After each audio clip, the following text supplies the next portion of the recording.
título dessa palavra que eu vou estar hoje aqui compartilhando com os irmãos é inabaláveis.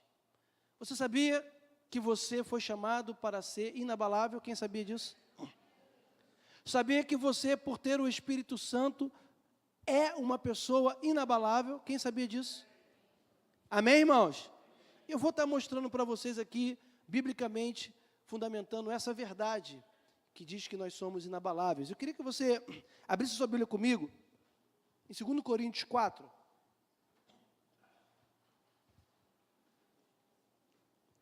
Versículo 8.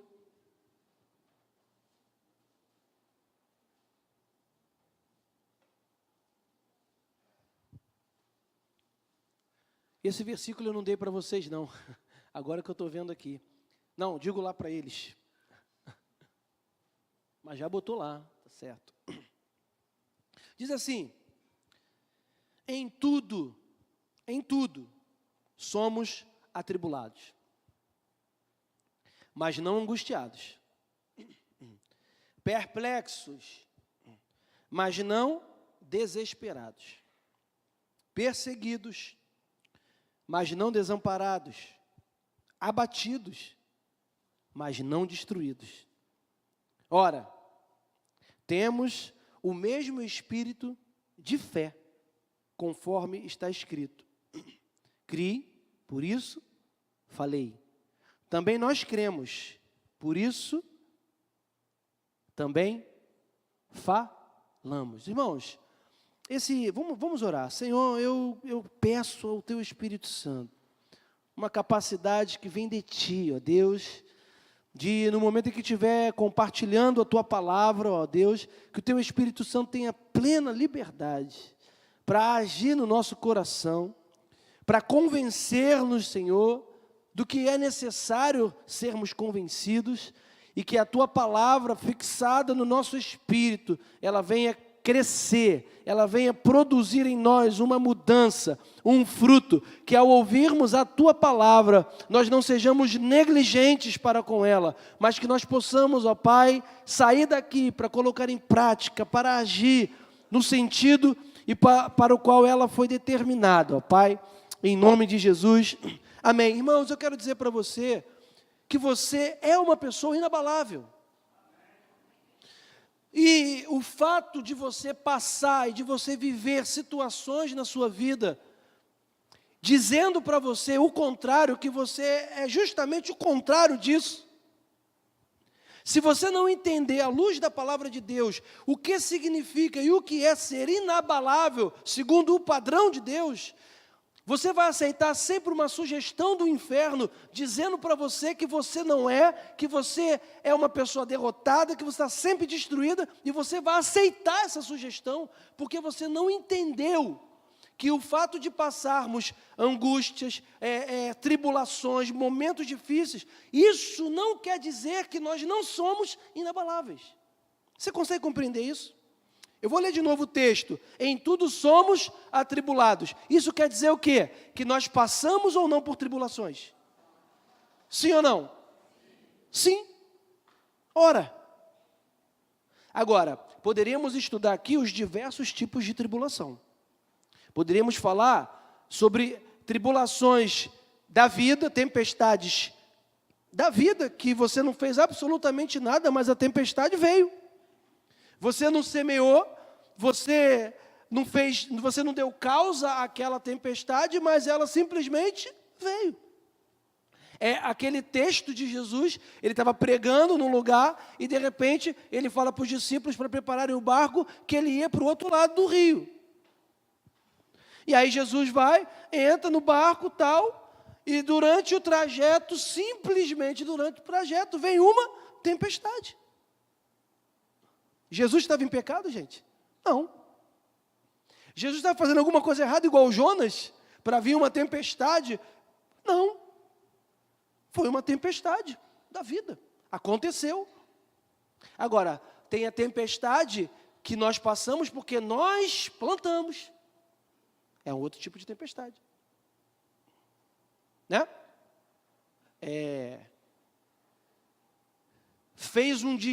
o cara fez um desvio na empresa onde ele trabalhava, foi descoberto, recebeu uma justa causa, ainda está respondendo um inquérito criminal por uma futura ação penal e pode ser condenado. Que tempestade é essa? A tempestade que ele plantou. É uma tempestade. Mas eu não quero falar sobre tempestade. Eu quero falar sobre momentos de tribulação que nós passamos, independente de qual seja esse momento.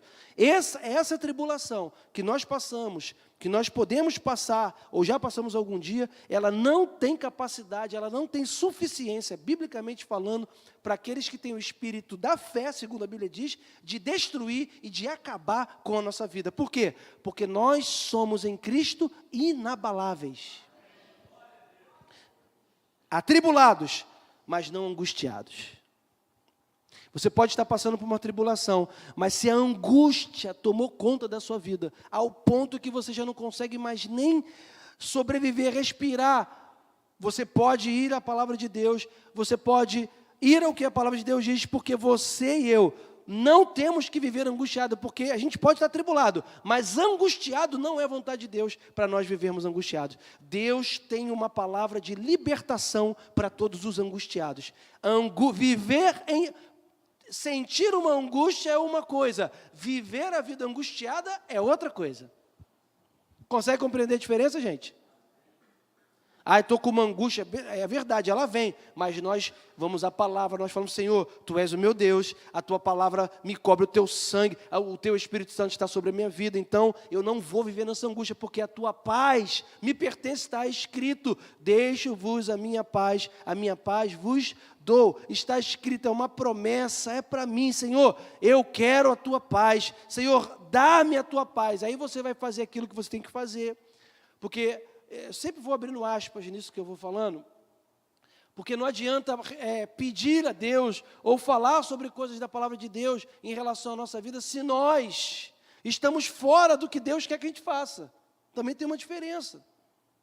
De clamar, de buscar um abrigo em Deus, mas não estar alinhado com Ele. É difícil de receber até abrigo. Porque você tem que estar alinhado com o que a Bíblia diz. Estar alinhado com o que a Bíblia diz significa ser perfeito? Não, porque nós não somos perfeitos. Não é isso, mas significa ter no coração, no espírito, sempre a vontade de querer fazer o que Deus quer que você faça. A gente pode até pecar e errar, mas irmãos, mas quando nós pecamos, nós temos que chorar por causa daquele pecado. A gente tem que falar, meu Deus, por que eu fiz? Tem que ficar incomodado. Aquilo tem que dar um incômodo dentro de você. Aquilo tem que te dar um comichão espiritual, porque você fez alguma coisa que não era para fazer. Aquilo tem que te incomodar, te dar um negócio para produzir um arrependimento em você. Porque quando nós erramos e o erro já não causa nenhum problema, erra, continua errando e continua, daqui a pouco está vivendo uma vida completamente errada, mas dentro da igreja. E aquele pecado, aquela questão que está errada, já nem causa mais nada na vida da pessoa. Ela, como diz a palavra, ela ficou endurecida pelo pecado. E o Espírito Santo já não consegue mais nem chegar, ela já nem... É o que eu falo, tem que voltar, né? O casal, antes de casar, que tenha vida sexual ativa. Pode errar? Pode, gente. Isso é um erro que o que mais acontece? A gente não está falando do fato de errar, porque errar pode, Deus tem restauração para o erro. Amém, irmãos? Deus restaura. Deus faz diferente. Eu estou falando, é quando a pessoa já entra num momento de que ela vive aquele momento já... É uma prática reiterada. Acabou o culto aqui, chega em casa e pratica o que dá para praticar e volta à noite para o culto, normal. Isso é normal. O que isso quer dizer? Cauterização da mente pelo pecado. A mente está cauterizada. A gente estava conversando, falando, gente, como é que pode? Eu estava pensando assim, quando eu era adolescente, e eu namorei também, eu namorei 7 anos, só Deus sabe como é difícil. Né? O cara namorar 7 anos, antes de casar, só quem? A graça do Pai, com a ajuda dos anjos. Sei lá. Não é verdade? Mas eu estava lembrando que, não só eu, como muitos amigos meus da época, que nós vivíamos, nós namorávamos, mas a gente tinha um temor desse negócio. É assim mesmo, o inferno fica furioso sempre, gente. A gente começa a pregar a palavra de Deus, eu estou já percebendo isso. Porque está tudo bom, está tudo certo, tudo legal, aí de repente começa um vento. Ó, esquece o vento e olha para mim que vai dar tudo certo. Mas às vezes parece que o temor foi perdido, enfim. Não é isso que eu quero falar, deixa eu voltar aqui. Deus, Ele tem para mim e para você. Deus tem... É o meu microfone aqui? Está ruim? Quer me dar outro? Não? Deus tem um plano de vitória e uma vida abundante para você. Você crê nisso? Embora as circunstâncias estejam dizendo o oposto. Outra coisa que eu quero dizer para você, a gente fala isso aqui muito no direito, na verdade até a fundamentação para o mandado de segurança, que a gente fala do direito líquido e certo.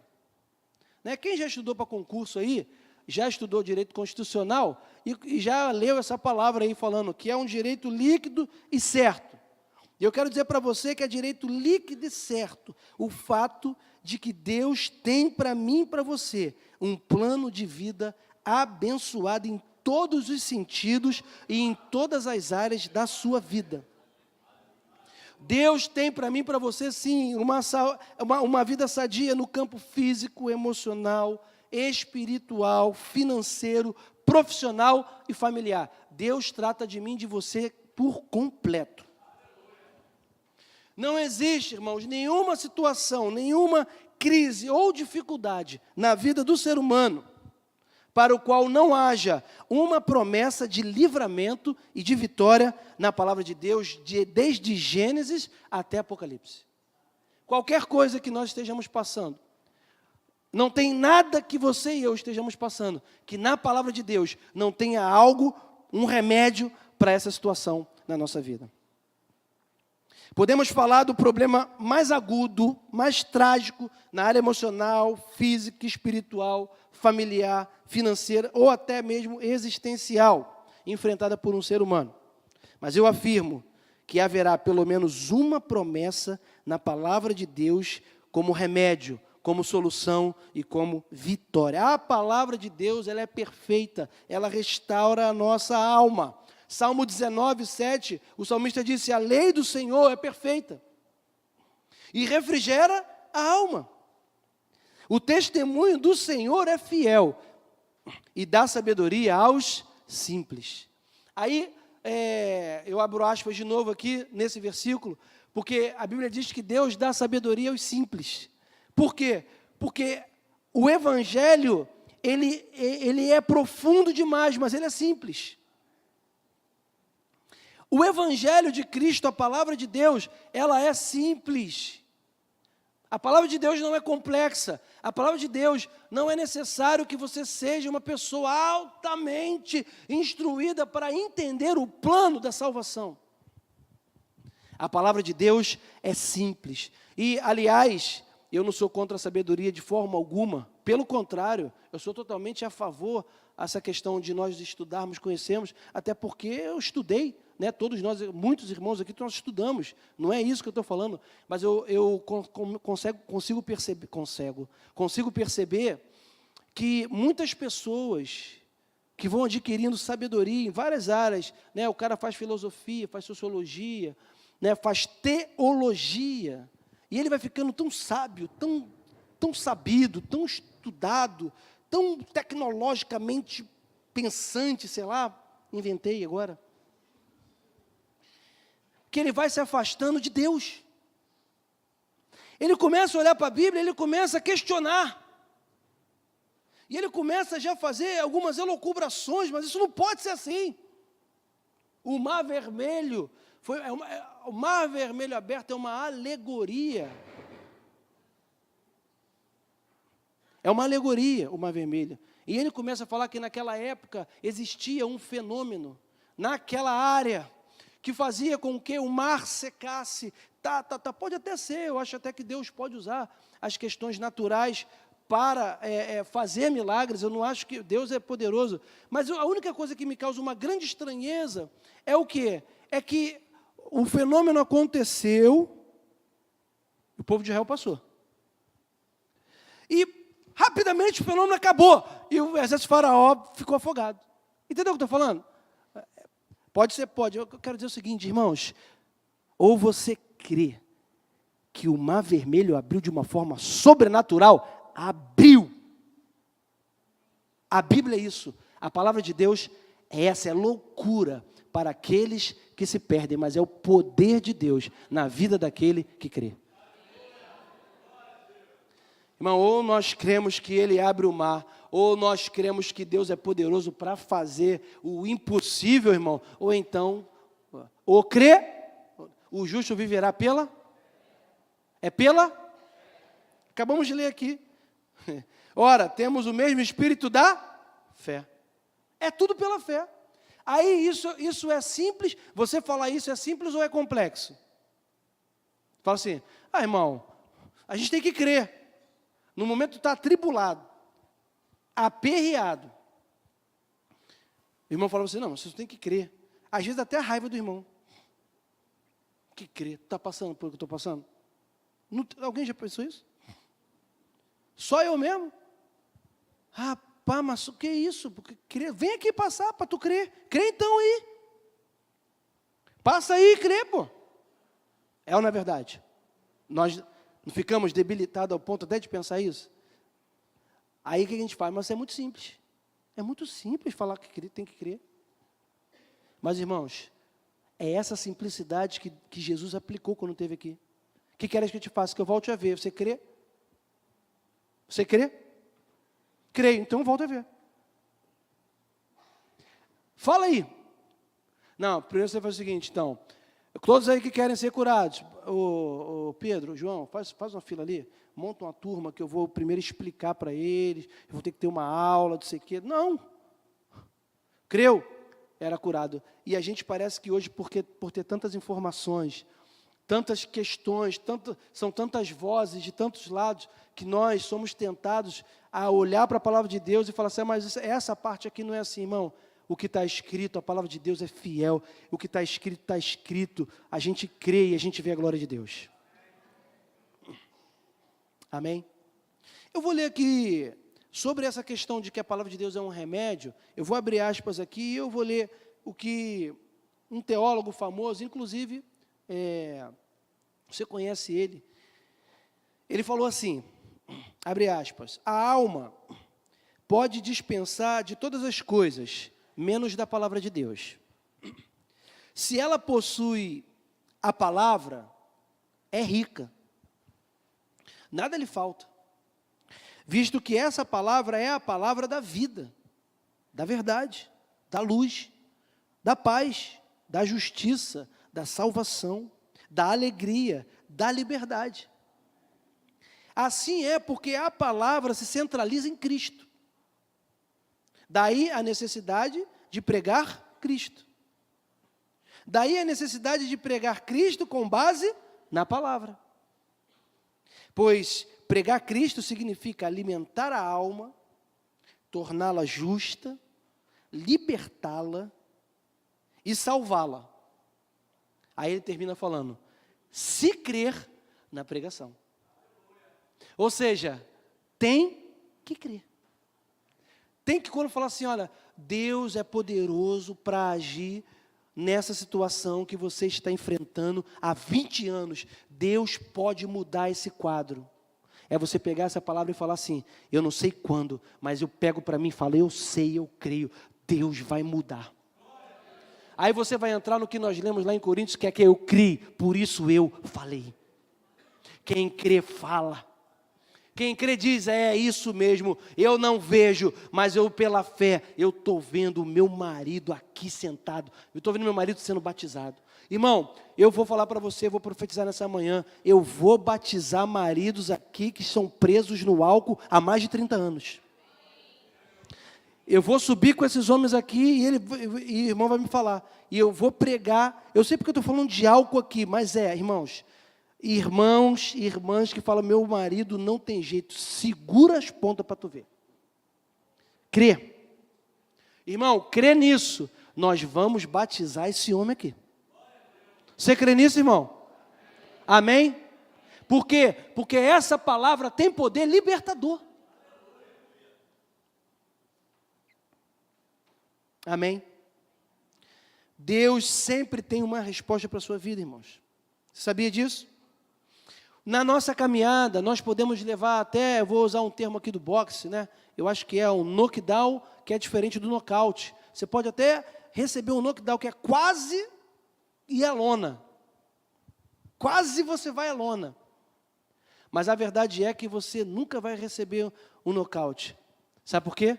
Porque você é inabalável.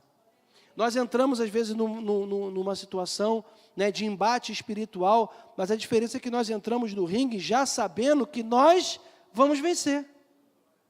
É diferente. Porque a Bíblia diz que nós somos o quê? Mais do que vencedores. Podemos ser até abalados, mas não seremos destruídos. Deus nos chamou para estarmos em Cristo, ou seja, para sermos vencedores. Cristo venceu ou não venceu? Ele nos trouxe para estar do lado de quem? Dele.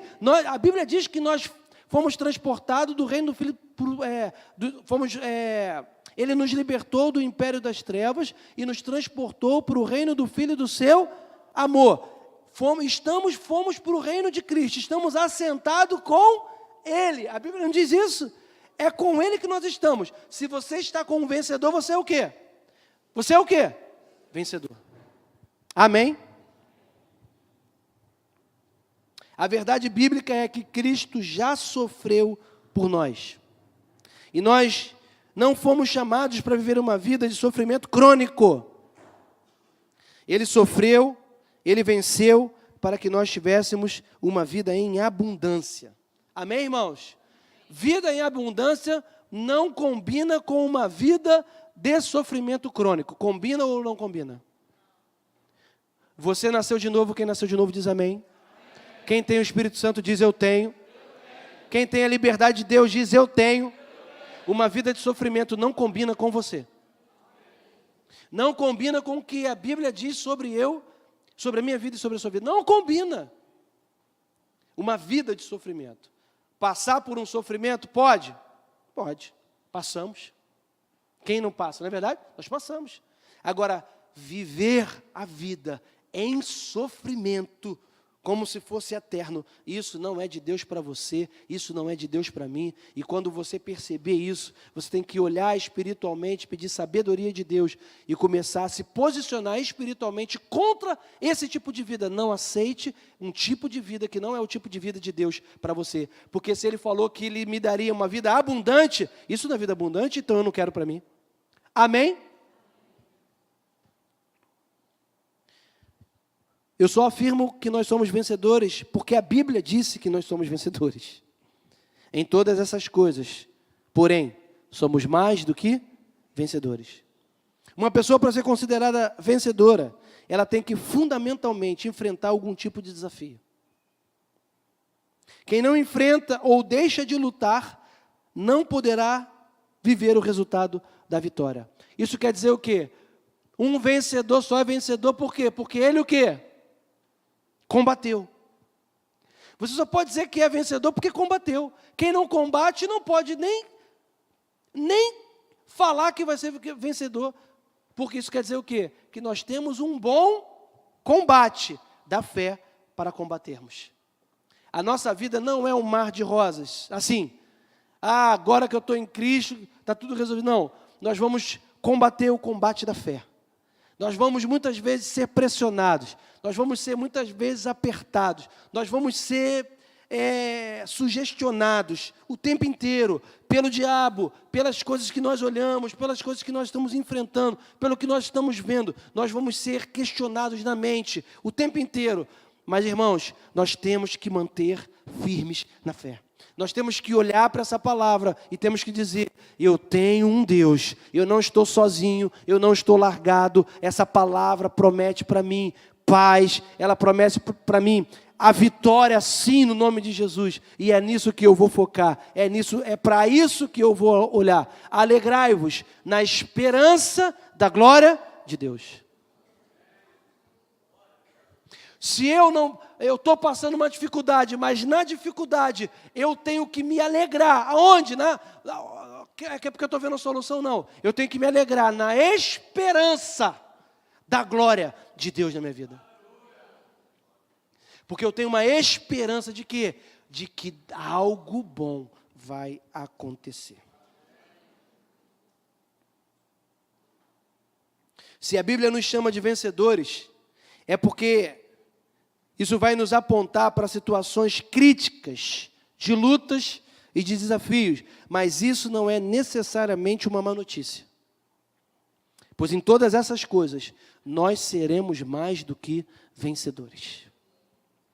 A vida cristã, eu disse, não é sempre um mar de rosas, mas é uma capacitação dada por Deus para nós enfrentarmos e vencermos todos os desafios da nossa vida.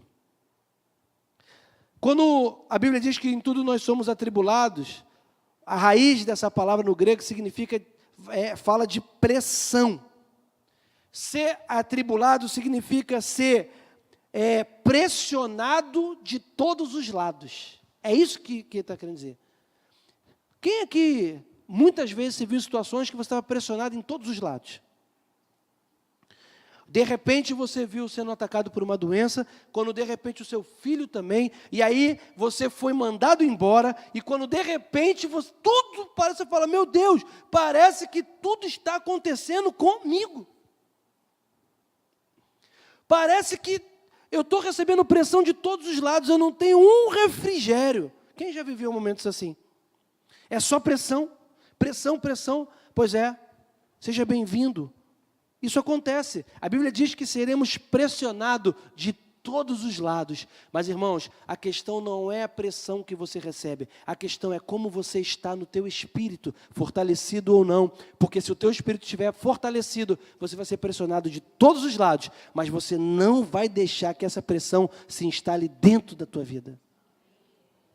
E no teu homem interior, você não vai estar angustiado, você vai estar pressionado, você vai estar doido para que aquilo acabe, você vai estar orando, você vai estar clamando, mas no teu homem interior, você vai estar com uma fé, com uma certeza, você vai estar completamente certo de que algo bom Deus vai fazer.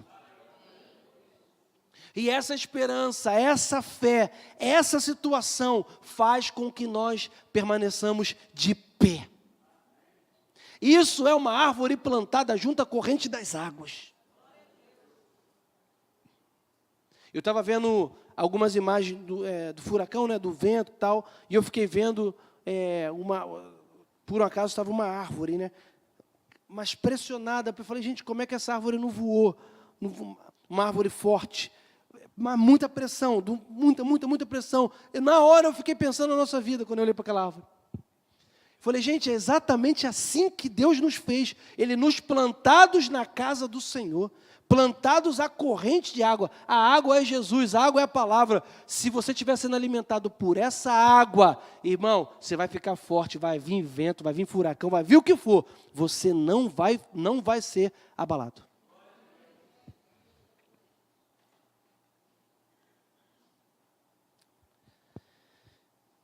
O diamante, por exemplo, ele é feito na pressão. Você sabia disso? Que o diamante é feito numa completa pressão. O diamante é um toco de madeira queimado de milhões de anos. É como se fosse é meio que um carvão, né? E ele, para ser feito, ele é pressionado, ele recebe pressão de todos os lados para se tornar o que é. Para que o diamante chegue nas nossas não, né? Porque na minha nunca chegou um. Mas porque o diamante chegue nos nossos olhos através dos vídeos. Esse foi meu único contato com o diamante. Alguém já teve algum contato com o diamante? Nem fala, né, irmão? Vai, sei lá. Não, pastor, eu tenho lá guardado, vai que me roubo. Mas o diamante, que é algo altamente valioso, para que ele seja um diamante, ele precisou receber pressão de todos os lados para poder sair aquele negócio precioso. Por que eu estou falando isso? Porque Deus está formando em mim, em você, um diamante precioso. As pressões que nós recebemos, elas não vão nos deixar no bagaço, mas elas vão nos transformar em pedras preciosas. Amém, irmãos? Quando você é pressionado, você precisa se posicionar. E aí existem duas posições que você pode assumir no momento da pressão. Você pode assumir uma posição de vítima e você pode assumir uma posição de quê? De vencedor. Você pode se fazer de vítima e aproveitar aquela situação para ser uma eterna vítima. E aí você vai conhecendo pessoas, eu não digo na igreja só, eu digo na vida, na família, no trabalho. Nós convivemos com muitas pessoas, milhares não, mas sei lá, nós convivemos com muitas pessoas. E com certeza nós já nos deparamos com pessoas que desde que você conhece, elas se fazem de vítima o tempo inteiro e nunca se levantam contra aquela situação para mudar.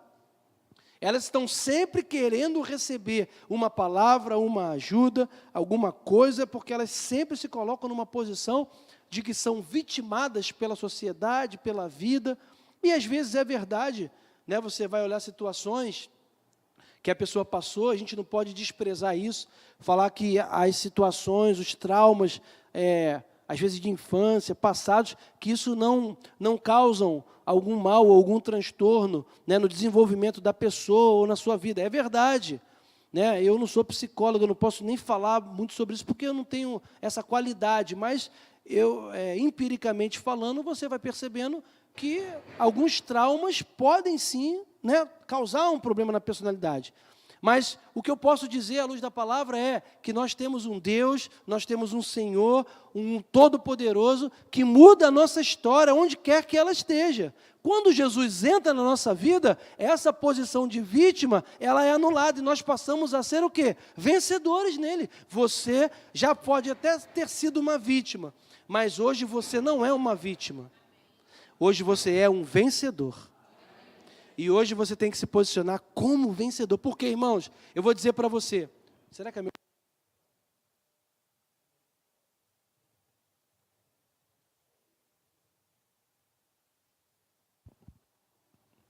Porque, irmãos, a forma como você vai se posicionar, se levantar internamente, vai fazer muita diferença na tua vida. Se você se enxergar como Deus te enxerga, você vai mudar a tua vida. Você vai mudar a forma primeiro você vai mudar o seu interior. Porque você vai começar a se enxergar como Deus te enxerga. Um amado, um eleito, um potencial nas mãos dele para ser usado. Você vai olhar para você e falar assim, não, eu posso. Se você está na videira, aí você vai poder dizer, eu sim, eu tudo posso naquele que me fortalece. Mas o que é o tudo posso naquele que me fortalece? Eu posso o quê? Eu posso vencer. Eu posso vencer os meus medos, eu posso vencer os meus traumas, eu posso vencer esses pensamentos que não são de Deus na minha vida. Por quê? Porque nele o Espírito Santo veio habitar e residir em mim. Então, a partir dele, eu posso sim mudar o rumo da minha vida, sim. Amém, irmãos?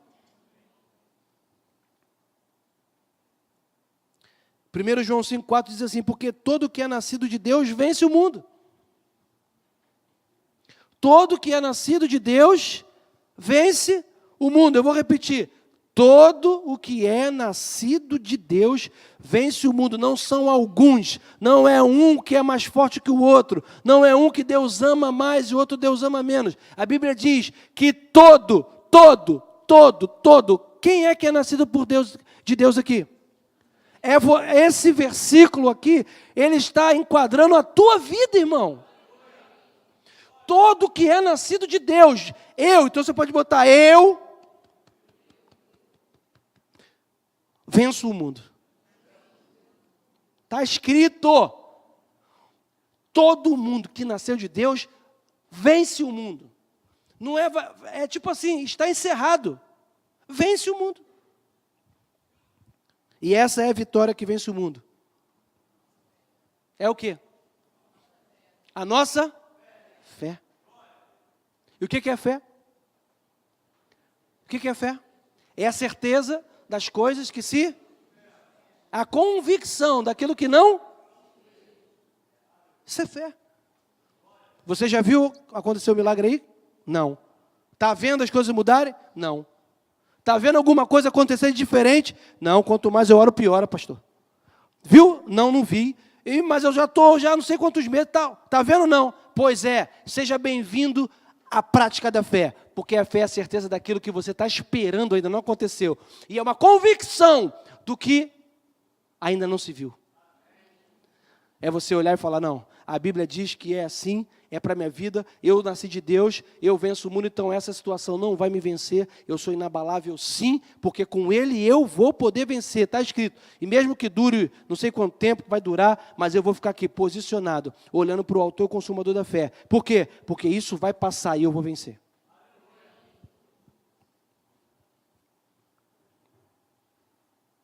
Mas a pergunta é, como eu tenho me posicionado?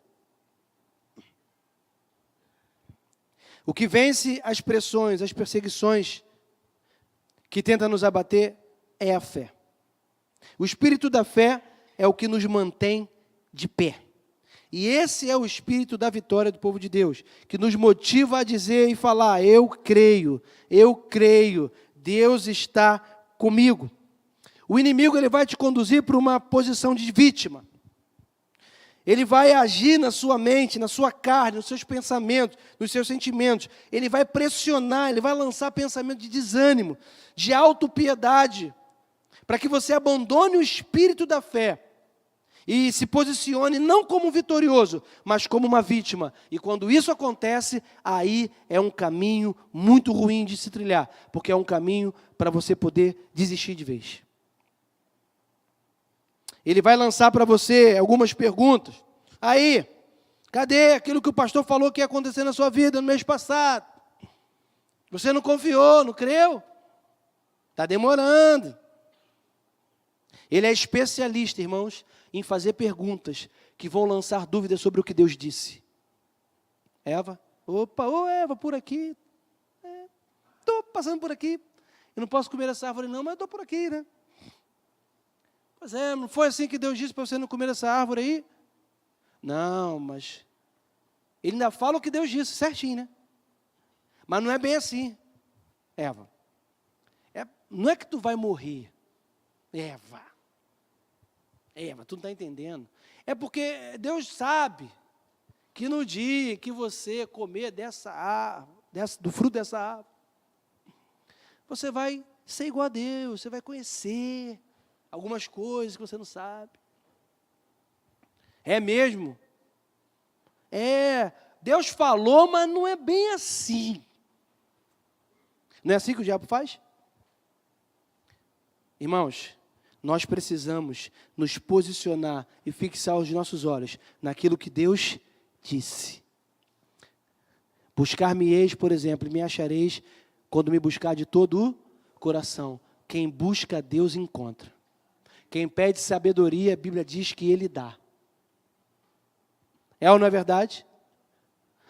Aquele que perdoa faz a vontade de Deus e tem o Espírito liberado para receber de Deus o que Ele tem para nos dar. É ou não é verdade? Então a gente tem que olhar e tem que crer. Se Deus nos chamou para viver uma vida de pureza, de santidade, acredite que isso é o melhor caminho para a sua vida e para a minha vida. Por quê? Porque o tempo vai passar e você vai sair de um monte de enrascada. Creia no que Ele disse. Na verdade, gente, o diabo fez isso com Eva, Eva caiu. O primeiro Adão caiu. E depois Jesus vem, o diabo, ele não desiste. Ele vai a Jesus tentar distorcer o que Deus disse. Não está escrito que aos teus anjos dará o teu respeito? Então se lança aí. Olha a sugestão. Mas o segundo Adão, diz a Bíblia, que esse veio, mas esse foi sem pecado. Esse não pecou. O que Jesus fez? Ele resistiu. Jesus, ele se posicionou. E ele diz, mas não tentará o Senhor teu Deus. Em outro momento ele falou, não só de pão viverá o homem, mas de... E aí ele foi declarando. Sabe por que Jesus resistiu? Porque Jesus estava cheio da palavra. Eu vou terminar isso aqui, até mais cedo, dizendo para você. Se você estiver cheio dessa palavra, quanto mais cheio dessa palavra, mais você vai percebendo que você está se tornando inabalável. Eu falo isso porque obviamente que é a Bíblia que diz, não são os exemplos que vão fazer a gente acreditar ou não, mas eu fico olhando para a minha própria vida. de quando eu era adolescente para hoje. Claro que tem pouco tempo, mas... Gente, eu olhei outro dia para mim, a casa da minha irmã, senta no banheiro na casa da minha irmã, tem um espelho aqui, um espelho aqui atrás e tem um do lado. Então, parece a casa dos espelhos. E você nunca consegue se ver assim, totalmente aqui, de costas, não é? Você se arruma no espelho, arruma o cabelo, aqui atrás tu não vê nada, nunca vê. Ou alguém tem um espelho também assim em casa? Não. Tu tem costume de ver o que está acontecendo aqui atrás de você? Não. Eu, pelo menos, muito difícil. Só quando eu vou na casa da minha irmã, porque lá dá. Aí eu entro, quando eu vou lá lavar a mão, e aí eu olho assim para o lado, que são vários, tem que ser uma combinação. Gente, eu olhei para mim aqui.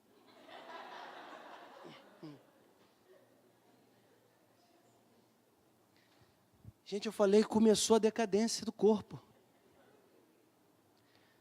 Mas é muito cabelo branco. Eu falei, gente, que impressionante. Eu vou parar de pintar de branco o cabelo, que eu achava que era... Eu ia pintando de branco o cabelo para dar um ar de, assim, responsável, aquele negócio assim. Mas eu estou vendo, vou ter que deixar agora o cabelo natural. Meu cabelo agora vai voltar a ficar preto, tá, gente? Vocês não achem que eu pintei, porque eu não pinto cabelo, jamais. É porque eu vou deixar natural mesmo.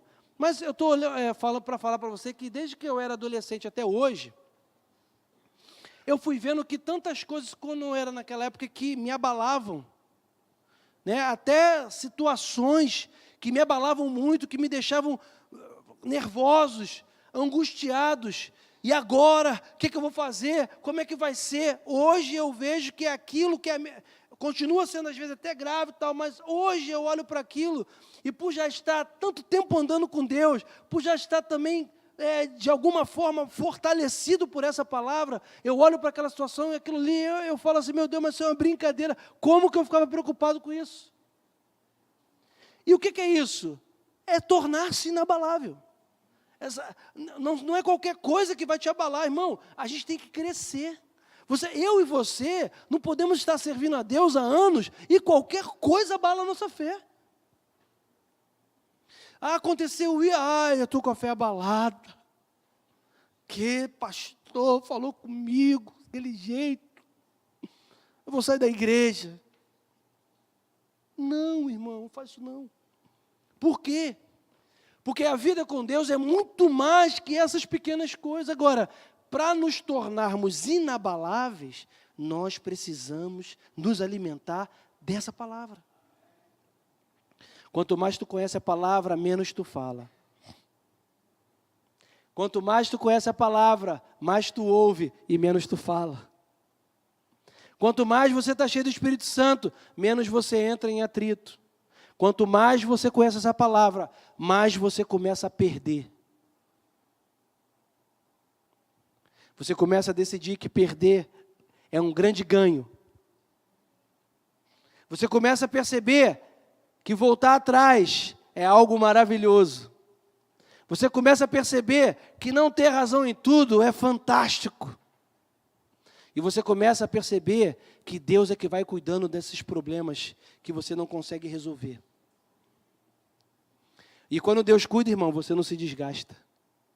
Quando Deus cuida, você nem se cansa, você não gasta energia. Porque Ele está cuidando e você fica em oração, se posiciona e muitas vezes o que você só precisa é de uma sabedoria para se portar naquele momento, naquela situação, e de você falar, Senhor, Tu sabes, conhece meu coração, Tu sabe qual é a intenção do meu coração e o que eu quero é fazer a Tua vontade. E aí o tempo vai passando e eu e você vamos sendo aprovados. Porque, irmãos, tudo que nós vivemos, coisas pequenas, naturais, né? Deus vai nos provando nas pequenas coisas. Provando a nossa fé. São situações de família que acontecem, como você e eu nos posicionamos, e aquilo é um treinamento para você e para mim. Só que ali não tem nenhum irmão da igreja, ali não tem o pastor, ali não tem um diácono, ali ninguém está ali perto para poder interferir ou até intimidar eu e você numa atitude que ninguém está vendo porque está na família, está no trabalho, não tem ninguém olhando para você, mas o Senhor está olhando. E a aprovação de Deus vem dessas coisas. A aprovação de Deus não vem se eu aqui na igreja mostro ser um grande homem de Deus, uma grande mulher de Deus, um grande profeta, uma grande voz, um grande talento para tocar. Não é isso. Não é isso que atrai a Deus. O grande exemplo disso foi Davi e a unção de Davi como rei. Por quê? Porque Davi, irmãos, é impressionante, ninguém estava acompanhando, ninguém estava se lixando para Davi, nem da família dele. Ele ia para o campo para cuidar das ovelhas, deixa esse menino lá, esse menino só serve para isso. E foi no campo que ele matou o leão, foi no campo que ele matou o urso. Porque lá ele quis fazer o que o pai dele determinou para ele fazer, com toda a destreza, com todo o coração, da melhor forma. Botou a mão para fazer um negócio, ele fez de verdade, fez com vontade, fez bem feito. E lá no natural, Deus estava olhando para o menino, que não estava lá fazendo culto, não estava pregando, não estava em evidência, estava nada. Estava lá, ó, no anonimato, quieto. Ninguém via. Às vezes é assim também na igreja. Você está lá servindo a Deus, ninguém está te vendo. O pastor não está vendo, ele não está vendo, e você está lá com fidelidade, está dando aula no Geração Vida, e Deus sabe como é a sua preparação em casa, como você se aplica, como que você prepara uma aula, como que você tem compromisso em estar, como que você não negocia o teu horário, o teu dia, a hora que tem que estar, a forma como tem que receber os alunos, e ninguém está vendo, mas você faz questão de fazer da forma correta, mas Deus está te vendo. E na hora, irmão, do vamos ver, na hora que Deus precisa de uma pessoa, que é a pessoa para fazer, irmão, pode o pastor não ter visto, pode ninguém ter visto, pode nada. E quando Deus precisar, Deus vai pegar essa pessoa, e essa pessoa vai ver, a pessoa fala assim, mas meu Deus, como é que pode, fulano de tal? É porque Deus já estava vendo. Pô, eu pensei que ia ser fulano, mas não foi por quê? Porque aquela pessoa do anonimato era aquela pessoa que Deus estava aprovando lá no anonimato, era ela. Sabia disso, irmão? Quando Samuel olha para os caras lá, o irmão dele, Deus fala assim, esquece isso aí, cara. Não é nenhum deles aí não. Você está olhando a aparência, tudo preparado, né? Tudo cheio de dons, tudo fala bem. Tudo gente boa, pois é, mas nenhum deles serve para ser rei. Não tem coração. Irmão, essa nem é minha mensagem, mas vou dizer para você uma coisa. Deus está interessado na intenção do teu coração e do meu. A intenção do teu coração, Deus sabe. Quando eu estou na casa de Deus, quando eu estou fazendo a obra de Deus, quando eu estou sentado aqui, irmão, Deus sabe a intenção do teu coração. Ele sabe. A Bíblia diz que Ele sonda os corações. Se a tua intenção é a intenção de promoção do reino, se prepara cada dia. Por quê? Porque você vai ser achado por Deus para ser usado mais do que está sendo. Pode se preparar. Creia nisso. Por quê? Porque Deus está olhando para o coração. Isso é uma verdade muito grande. Né? Onde a obra de Deus é feita com seriedade, onde a obra de Deus é feita com seriedade, Deus coloca pessoas certas. Deus olha, Deus escolhe. Né? E a minha oração aqui para essa igreja, para aqui, onde nós estamos, eu tenho orado a Deus, tenho pedido para que Deus levante aqui, não é 1, 2 não, mas é para que Deus levante aqui muitos homens e muitas mulheres de Deus. Para promover esse reino, para fazer essa obra crescer, irmãos. Amém, irmãos? É isso que Deus quer, é isso que Deus espera de você, é isso que Deus espera de mim. Deus quer usar mais a minha e a sua vida para uma promoção do reino. O que Deus está querendo de mim e de você é entrega. O que nós precisamos é nos entregar mais a Ele, nós precisamos nos entregar a Ele. De todo o coração, de toda a alma, de todo pensamento, temos que nos entregar. Né? Qual é o sonho hoje que você tem? Será que você sonha em ser usado por Deus mais do que você é? Sonha com a obra de Deus, sonha com você olhar para aquilo que Deus colocou no teu talento e falar assim, cara, eu quero que Deus use isso na minha vida mesmo, uma promoção, para que quando eu estiver exercitando esse dom que o Senhor me deu, que as pessoas sejam livres, libertas, curadas, alcançadas. É isso que eu quero, né? Você que faz visita, irmão, ora, pede ao Espírito Santo para que Ele te dê o dom de cura.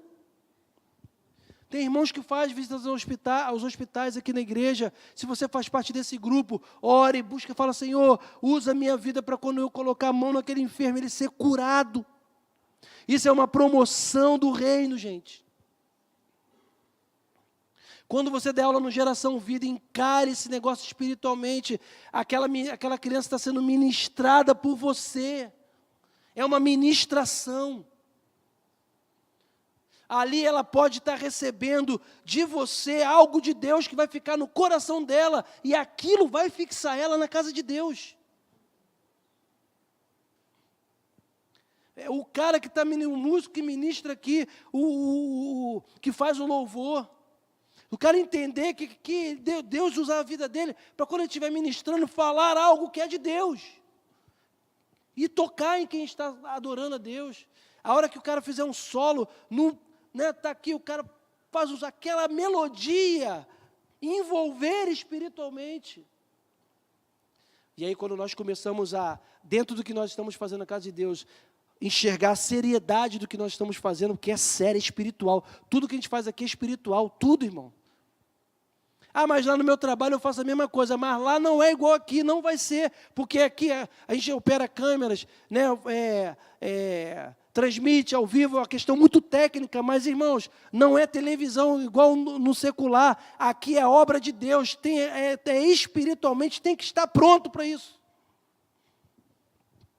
Amém?